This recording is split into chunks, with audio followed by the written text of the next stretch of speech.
Welcome to Sports Overtime. Gabriella, Patrick Walsh, we had a great week of shows here, Southeast Sports Plus. Yeah, we broke down all the biggest sports topics with our friends from across the Nexstar Nation. Here's the best of. The SEC is now mandating sports gambling education. Gabriella, you've worked with sports programs, so you've you know about this. You know about what they're trying to teach here. Your thoughts here on this league, trying to make sure the players are as educated as possible. Yeah, I'm interested to see what this education exactly is, because I know at least at the two colleges I worked at, Tennessee and Auburn, we've had seminars where every athlete, every staff member gets in a room and they talk about, hey, you can't gamble, here's why, don't even sign up for the app, so you're not allowed to do it. So I wonder if this is going to be a little more of like an education on the dangers of gambling in a way because of the whole Brendan Sorsby situation. I don't know. I mean, I think it's good and I think it's necessary, but I would just be interested to see what exactly they're adding here. Yeah, WBRZ and a few other outlets have kind of laid out bullet point style what will be in this education. Apparently there is a custom-designed educational video about the dangers of it, about the risks and all of that. Even tax situations. I mean, let's just say you win. I mean, there are tax implications as well as it relates to gambling, understanding the NCAA policies as it relates to it. Patrick, this does feel to me, it feels to me like, Gabriella just said it perfectly. Yeah. We kind of already had this. Yeah. And it just feels like, okay, you already been told about gambling a bunch of different times. It's been a long time since I've been in the locker room. It was the same thing everywhere. Don't gamble, don't gamble, don't gamble. It just feels like it's now being reinforced in a way maybe that it shouldn't have to have, but it is now thanks to Brendan Sorsby and others. Well, maybe now this allows them to think twice about, hey, is our program actually taking the right steps? Are we actually doing the right thing? Is our message getting across? Because clearly in the Brendan Sorsby situation, it wasn't there. The temptation to gamble on your own team to try and win money obviously outweighed the potential risks of losing your college eligibility. Always good to see you, my friend. Number one, let's break this down, what we have seen, and maybe contextualize. I can say what we don't need to break down. We don't need to talk about the West, 'cause guys, we got nothing to even discuss right now, okay? What I want to say, listening to your segment a minute ago, was it doesn't matter. It doesn't matter who comes out of the West, because right here is one of the most legendary teams that this league, Patrick, that look on your face, I'm noted, okay? Noted. So when this goes in 5, when Knicks win in 5 on the road, 6 if we're doing it the way we're from a television perspective, I would like for them to come home and win it all. But I'm telling you right now, Knicks, I'll say Knicks in 6. That rhymes. It sounds good. Knicks in 6, man. It doesn't matter who's coming out of the West. Here's what I'll say. That game would be in New York, in the Garden. Here's what I'll say. I'll give them an extra game just for you. An extra game of what? Like an extra win, just for you. So sweep to 1 or from 1 to 2? They're not winning the finals, but I'll give them a game. Okay, all right. So does anybody not name Patrick Walsh on this call think that anyone other than the New York Knickerbockers are going to win the NBA title this year? Oh no, I don't think they'll win. I don't know. I think I did say earlier this week they're looking really good, guys. Really good. A 271-point differential. Yeah. It's the greatest ever in an 11-game playoff run span. Yeah. All right, let's do it. And then look who they played. Let's do a quick. I was literally going to say, let's do a quick hypothetical. You mean hypothetical? Don't forget that's exactly where your team was in the East, but they didn't make the playoffs. Yes, because I have lived this last year. I was in your position last year. These are the exact words that I was saying, and then I saw what happened, and then you had to deal with me grumpy on that Monday. But they didn't just win their games, Patrick. Like, they destroyed the teams they were up against. No, drop knowledge, Gabby. They destroyed Cleveland. What? That's what I was going to say. Well, both the Pacers and the Knicks destroyed Cleveland. Yeah. The Pacers destroyed the Knicks last year. Let's talk about this year. Okay, this is okay. Tyrese Halliburton. Yeah. Okay. Whatever. Yeah. Okay. Yeah. Let's talk about this year. I will say though, if I just switched out Oklahoma and New York, Oklahoma City and New York, I think we get similar results. Maybe not the same results as far as the scoring, because the scoring has been unbeatable. Similar results in what way? What do you mean by? What do you mean? Are you like they're sweeping Philly? The middle line? They're sweeping Philly. They're sweeping Cleveland, and then they're beating Atlanta. So you think that the Knicks would sweep Oklahoma City? No. I'm saying if we're just switching out Oklahoma City and New York, do I think the same results would happen if the Thunder had this last month? of basketball, I do think the Thunder will have a similar result. Where I have been impressed with the Knicks is how they are bludgeoning people. Like it's an absolute devastating what they're able to do, and I think that confidence can bleed into the finals. That's where I'm like, I could see the finals going 7 games no matter who comes out. I don't disagree with that necessarily. I just think that what you're able to see, and we can't forget the part that this team is going to have more rest than, I don't even know the last team that's made it to the finals that's had as much rest as the Knicks are going to have because they've swept the last 2 series. That alone, all right, what the playoffs do to your body alone, and having that break is going to help so much. And I think they learned a lot. All right, so we talked to the guys yesterday at practice. They learned a lot in the first 9-day break that they had going into the series with Cleveland, because they almost got at home at MSG. We saw that in game 1, down 22 points, 7 minutes to go. They climbed back, overtime, win game 1. You know, there's no question that the Cavs had a complete, fall apart, but they realized, and they've said it, hey, okay, we didn't necessarily prepare properly during that extended break for that series. So going a little bit harder in practice, having a different mental approach to whoever it is coming out of the West going into this game 1 next week on Wednesday on the road. And they also believe that going on the road to start the series is going to benefit them, because, you're at home, you got to worry about 50 people that want tickets, all of this and that, the pressure, you got Celebrity Row and all this stuff. Go on the road, get it done, come back up to deuces.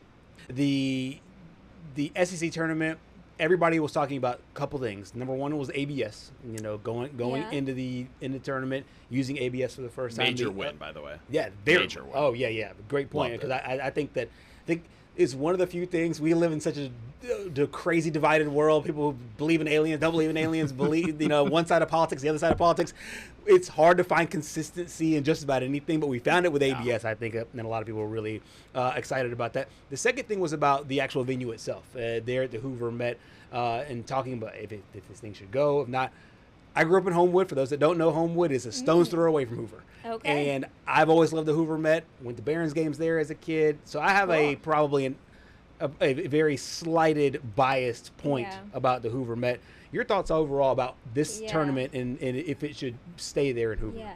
Well, I actually, surprisingly enough, have never been to this tournament. Yeah. I've never even been to Hoover. So I don't know that I'm the best person to ask here. I feel like it's just a staple when it comes to the SEC. Like, you always think of the tournament being in Hoover. I can't really imagine it anywhere else. But I don't know. Patrick, you're the baseball guy here. Do you like it there? Here's what I'll say. First of all, the people that are saying should it stay in Birmingham are embarrassing themselves.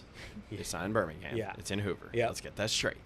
Second of all, if you take a look at the attendance values for the entire week take away 2021 and 22, because that was when the world was still recovering from COVID and there were attendance restrictions in place. Right.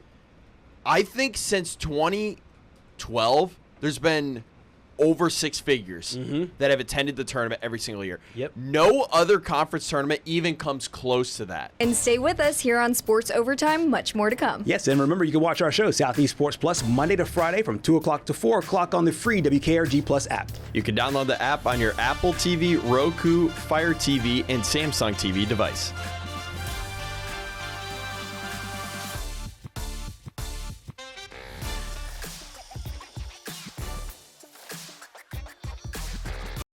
Welcome back to Sports Overtime. Gabriella, the Mobile Sports Hall of Fame inducting 4 new members into its prestigious hall. And I'll tell you what, it's a great, strong class. It really is. They had first-round draft picks in the MLB, NFL, and NBA inducted this year. Yeah, one of the board members works right here for us, right here at WKRG. Peter Rawbert got a chance to catch up with former NFL star Derek Burrows.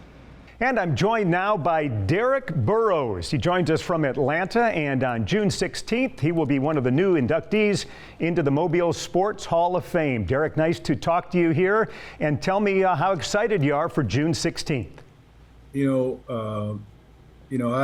As a kid, growing up in Mobile, the biggest thing I dreamed was playing in the Senior Bowl. Being inducted in the Mobile Hall of Fame wasn't even. I couldn't dream that big, I guess. And when they called me and told me that it was a possibility, I got really excited about it. But when it actually happened, it was just very overwhelming. Well, take us back to your days at Blount High School. What was that experience like for you playing football there? Well, you know what? I wouldn't trade my experience growing up right there in Pritchard at Blount High School. Made a lot of friends, and the friends I made at Blount, we're still friends today. We still get together as a class 46 years later. So I really had a great experience growing up in Pritchard, to be totally honest with you. Yeah. And then you go on to Memphis State at the time. How did that happen? And boy, you had a nice career there. You were the Defensive Player of the Year in the conference. Right. Well, actually, that happened. It's funny you asked that question. That happened. The recruiter was at Murphy High School recruiting Greg Sanders. And Murphy coach said, you should go over to Blount. There's a kid over there that you want to look at. So I got recruited because the guy was recruiting Greg Sanders. He used to be a quarterback at Murphy High School back in the day. And to this day, Greg and I, because we both signed with Memphis, we're still the best of friends today. So I got to credit Murphy High School's old coach. I got to credit him for that. Strange how things work out, for sure. Yeah. You end up being a first-round pick in the NFL draft. I'm guessing back in 1985, the NFL draft isn't the extravaganza that we see today. When did you find out, and how did you find out, and where were you when you got picked by the Buffalo Bills? I tell everybody that if today, back then, if you had to go to New York or go to, these different places, I wouldn't have done it because I wasn't really 100% sure that I was going in the first round. Now, there was reports out there saying that, hey, Burrows might go in the first round. But today I wouldn't have never, ever, been in a green room waiting.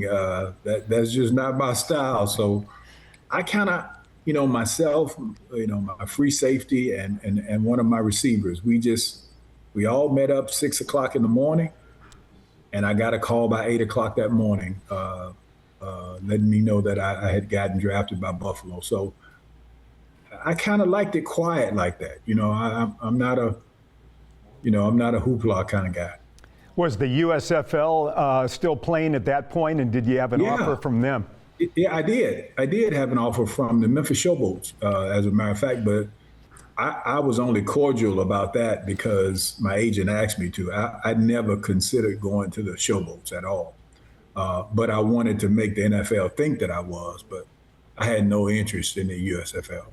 And then you go to the Bills, and you play really well there. What are some of your fondest memories of your time in Buffalo?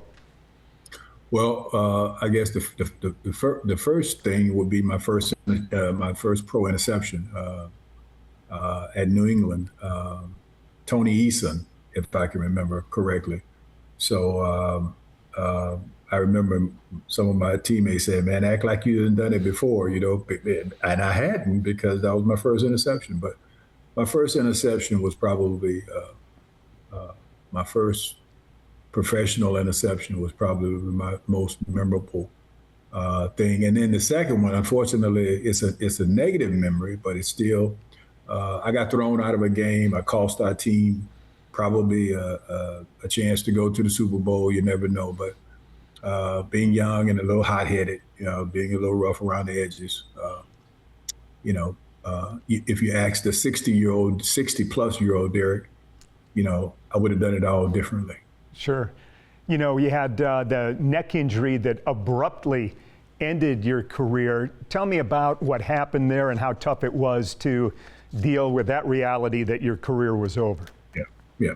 That was one of the toughest things I ever had to deal with in my life. I came up to make a routine tackle, very routine, and I ducked my head a little bit too low. And before I knew it, I'm on the turf. I'm paralyzed from my neck down. My breathing it seems like it's getting ready to stop. I'm thinking I'm actually getting ready to go during that moment. And all I could think about was my mother, because I know that she would probably be the only person that was going to wheel me around if I could survive it the rest of my life in a wheelchair. And I just, it was just one of the most traumatic experiences I've ever experienced. And I'm one of the few people that can say I know what it's like to be totally paralyzed from my neck down and then to walk again. So God is great. God is good. I am thankful that he allowed me to get up and walk again. Then you go on into coaching, and you've coached in some interesting places and in some interesting leagues, including in the World League, where I think you may have coached Kurt Warner on one of those teams. Is that correct? I did. Kirk Warner and Jake Delhomme. If you said both of these guys were starting quarterbacks in NFL, and at that time I was the running backs coach. I had never coached running backs before. So coaching on offense made me a better defensive coach when I moved back to defense. But Kurt Warner and Jake Delhomme was our quarter, and Andre Ware when I coached with the Berlin Thunder, he was our quarterback back then. So been around some pretty heavy guys. Yeah, I'd say so. And then you've coached a lot in the college ranks at HBCUs. What's that been like, coaching in the HBCUs, and how do you think it's a more valuable experience maybe for some young people, student athletes, to take that route? Yeah, well, you know what? I can't say I intentionally took it. It's just that's kind of the way it turned out. But it was very rewarding. I got a chance to meet a lot of kids that grew up just like I did in Pritchard. You know what I mean? Mm-hmm. So it was very rewarding to me. But it wasn't intentional. I just wanted to coach. I just wanted to be around the game. And being at HBCU schools and being a mentor for a lot of those kids that grew up just like I did in Pritchard, man, that was one of the most beautiful things that I could have ever done.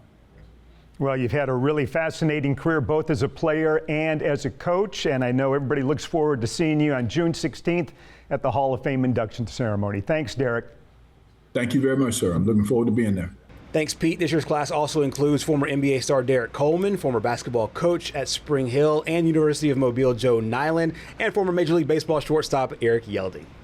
And stay with us here on Sports Overtime. Much more to come. Yes, and remember, you can watch our show, Southeast Sports Plus, Monday to Friday from 2 o'clock to 4 o'clock on the free WKRG Plus app. You can download the app on your Apple TV, Roku, Fire TV, and Samsung TV device.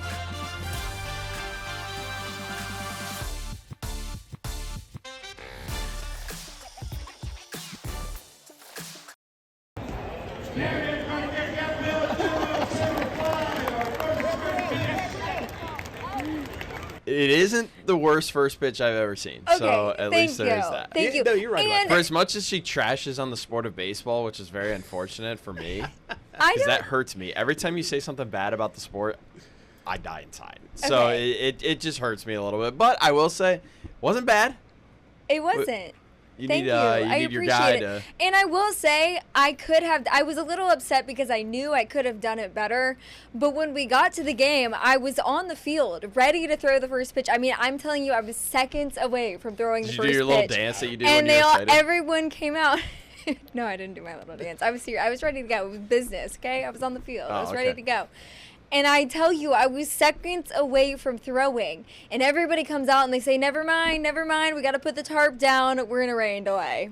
So you're like a starting pitcher already warmed up. Yes, I was ready to go. I had the motion. I was going to use my hips. I knew what I was doing.